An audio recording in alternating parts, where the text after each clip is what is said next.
Hello बच्चों, बिल्कुल मज़े में। तो आज अपन एलन की स्कोर पेपर का एक बहुत ही बढ़िया क्वेश्चन डिस्कस करेंगे। वैसे तो ये क्वेश्चन एरोडोव से इंस्पायर्ड है। क्वेश्चन क्या बोल रहा है? Ideal fluid flows along a flat tube of a constant cross section located in a horizontal plane and bent as shown in the figure. और ये अपन को टॉप व्यू बना रखा है और तुम देख लो ये हॉरिजॉन्टल प्लेन में है, ठीक है।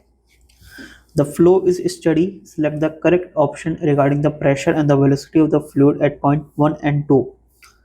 Which of the following statement is are correct? तो अपन को बताना है कि पॉइंट 1 और पॉइंट 2 के बीच में प्रेशर किधर ज़्यादा होगा और स्ट्रीमलाइन की डेंसिटी के बारे में भी कमेंट करना है। तो तुम देखो, ये मैंने बेसिकली वही डायग्राम बना रखा है और यहाँ पर मैं एक फ्लूइड की थिन लेयर एज्यूम कर रहा हूँ। यहाँ पर क्या है? ये थिन लेयर ऑफ फ्लूइड। तो यहाँ पर तुम देखो, ये जो तुम्हारी फ्लूइड की जो थिन लेयर है ना, वो कुछ ऐसे मूव कर रही है। तो मतलब इसके पास जो वेलोसिटी होगी वो कुछ ऐसी होगी।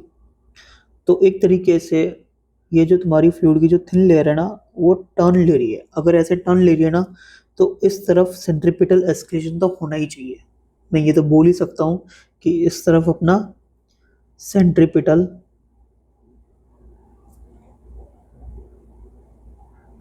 एस्केलेशन होना ही चाहिए। तो जैसे मैं ये फ्लूइड की थिन लेयर बनाता हूँ, तो ये मैंने फ्लूइड की थिन लेयर बनाई, बहुत ही थिन लेयर है ये, ठीक है। थिन लेयर का मतलब यहाँ पर ये होगा कि अगर मैं इधर एरिया ए बोल रहा हूँ तो इधर भी एरिया क्या बोलूँगा? मैं ए बोलूँगा, ठीक है। और ये जो लेयर है ना, मतलब इसका जो लेंथ है वो भी काफ़ी छोटा है। मतलब ये एक तरीके से ऐसे मान सकते हो तुम कि इसका ये वाला जो लेंथ है, कौन सा वाला लेंथ? ये वाला जो लेंथ है वो डी एल है। ये वाला भी लेंथ क्या है? डी एल ई, ठीक है। और अंदर की तरफ तुम मान लो बेसिकली डी जेड और डी जेड, ठीक है। तो अब तुम देखो, जैसे यहाँ पर प्रेशर मैं P1 बोल रहा हूँ, यहाँ पर प्रेशर मैं P2 बोल रहा हूँ। भाई पॉइंट 1 अपना इस थिन लेयर के नीचे वाला पॉइंट हो गया और पॉइंट 2 अपना इस थिन लेयर के ऊपर वाला पॉइंट हो गया, लेकिन है ये सब हॉरिजॉन्टल प्लेन में। तो ये P1 वाले प्रेशर के कारण जो फोर्स लगेगा वो कुछ ऐसे लगेगा मेरे हिसाब से, ठीक है। और ये फोर्स कितना लगेगा अपने पास? P1 इंटू ए लगेगा। और ये अपना P2 वाले प्रेशर के कारण जो फोर्स लगेगा वो अपना कुछ ऐसे लगेगा। और ये कितना लगेगा? P2 इंटू ए लगेगा। मुझे पता है कि जो नेट फोर्स होना चाहिए वो किधर होना चाहिए। तो अपने पास जो नेट फोर्स है वो बेसिकली इस तरफ होना चाहिए। नेट फोर्स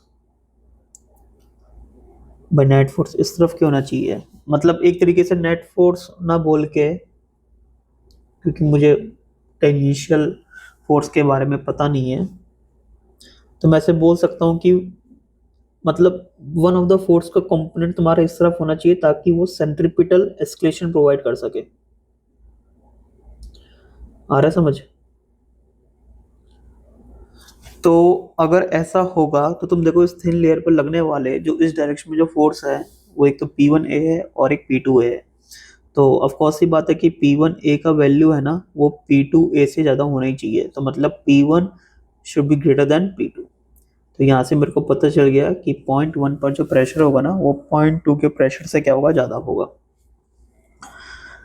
अब तुम देखो, अब अपन बात करते हैं कि किस पॉइंट पर स्ट्रीमलाइन की डेंसिटी ज़्यादा होगी। तो ये मैं कैसे पता लगाऊंगा? तो तुम कंपैरिजन करो कि किस पॉइंट पर वेलोसिटी ज़्यादा होगी, क्योंकि जिस पॉइंट पर वेलोसिटी ज़्यादा होगी ना, तो वहाँ पर तुम्हारे जो स्ट्रीम लाइन्स है ना वो नज़दीक होंगे, तो मतलब वो ज़्यादा डेंसर होंगे।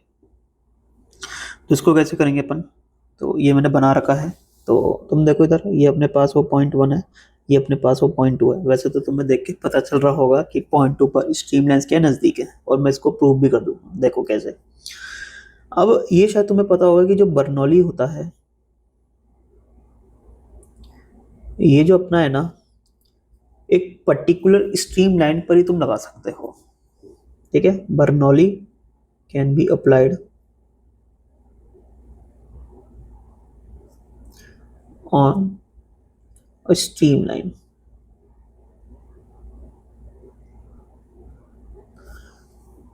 मतलब जैसे मैं तुम्हें बताता हूँ। जैसे मैंने ये पॉइंट लिया, इस पॉइंट को मैं बेसिकली बोल देता हूँ 3, और एक मैंने ये वाला पॉइंट लिया, इस पॉइंट को बोल देता हूँ मैं 4।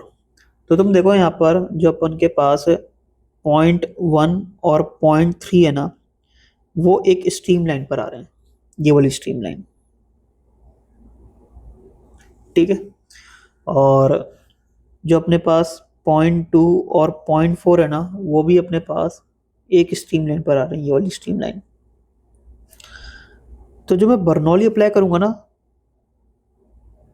तो मैं .1 और .3 के बीच में अप्लाई करूंगा, और जो मैं बर्नौली अप्लाई करूंगा वो मैं .2 और .4 के बीच में अप्लाई करूंगा। ऐसा मैं नहीं बोल सकता कि मैंने डायरेक्टली जो बर्नौली है ना वो .1 और .2 के बीच में अप्लाई कर लिया, तो ये गलत तरीका है। मतलब यहाँ पर तुम अप्लाई कर सकते हो, उसका मैं रीजन बता दूंगा, लेकिन ये गलत तरीका है, क्योंकि ये दोनों पॉइंट जो है ना वो अलग अलग स्ट्रीम लाइन पर है। As these point are on different stream line.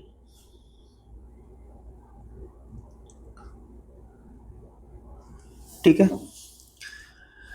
तो जब मैं .1 और .3 के बीच में बर्नौली अप्लाई करूंगा तो कैसे लिखूंगा मैं? तो जैसे मैं यहाँ पर जो प्रेशर है ना वो लेट सपोज मैं P0 बोल देता हूँ, तो 3 और 4 पर प्रेशर सेम ही होगा। और मैं यहाँ पर बोल देता हूँ कि जो अपना जो फ्लूइड है ना तो वो v वेलोसिटी के साथ एंटर हो रहा है, ठीक है। और ये सब हॉरिजॉन्टल प्लेन में है, तो h का कोई इफेक्ट आएगा नहीं। तो मैं 1 और 3 के बीच में अप्लाई कर रहा हूँ पहले, तो क्या लिखूंगा मैं? P1 plus half rho V1 square is equals to P3 plus half rho V3 का होल स्क्वायर। सही है, तो इसको मैं लिख सकता हूँ P1 plus half rho V1 का square is equals to P3 मैंने कितना माना है? P0 माना है, प्लस हाफ रो V3 कितना माना है मैंने? V माना है। सही है, ऐसे लिख सकता हूँ मैं। अब मैं अप्लाई कर रहा हूँ .2 और .4 के बीच में, तो क्या करूँगा मैं बेसिकली? मैं P2 plus half rho V2 का whole square is equals to P4 plus half rho V4 का होल स्क्वायर। तो यहाँ पर मैं लिख सकता हूँ कि P2 plus half rho V2 का whole square is equal to P4, मतलब दोबारा मेरा वही P0 plus half rho V4, मतलब दोबारा वही मेरा V। क्योंकि जैसे इस क्रॉस सेक्शन से, जैसे ये मैं क्रॉस सेक्शन पकड़ रहा हूँ, तो इस क्रॉस सेक्शन से जो भी तुम्हारा ये फ्लूइड का पार्टिकल होगा वो तो सेम वेलोसिटी से तो निकलेगा, ठीक है। तो यहाँ पर तुम देखो ये वाला वैल्यू और ये वाला वैल्यू दोनों में कॉमन है, तो मैं यहाँ से लिख सकता हूँ कि P1 plus half rho V1 का square is equal to P2 plus half rho V2 का स्क्वायर, ठीक है। तो ये ऐसे आता है, ऐसे नहीं कि डायरेक्टली तुमने .1 और .2 के बीच में बर्नौली अप्लाई कर ली, ठीक है। अब मुझे पता है कि जो अपना P1 है ना वो P2 से बड़ा है, तो बाय डिफॉल्ट मैं ये बोल सकता हूँ कि जो V2 होगा वो V1 से बड़ा होगा। तो अगर ऐसा है तो स्ट्रीमलाइन की जो डेंसिटी है, स्ट्रीमलाइन डेंसिटी वो किधर ज़्यादा होगी? .2 पर ज़्यादा होगी एज कम्पेयर टू .1। देखते हैं कौन सा ऑप्शन मैच कर रहा है।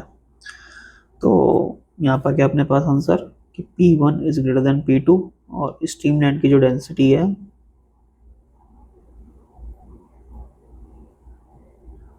वो अपनी .2 पर ज़्यादा है एज कम्पेयर टू .1। तो P1 is greater than P2, ये तो सही है। So the density of the streamline is more at 1 than 2, ये तो गलत हो गया ना यार, 2 पे ज़्यादा है। और B और C तो वैसे ही गलत हो गए, तो आंसर तो अपने पास क्या होगा? ऑप्शन डी होगा। तो क्वेश्चन तो अच्छा था यार, ये एरोडोव का ही था, मैं तो यही बोलूँगा।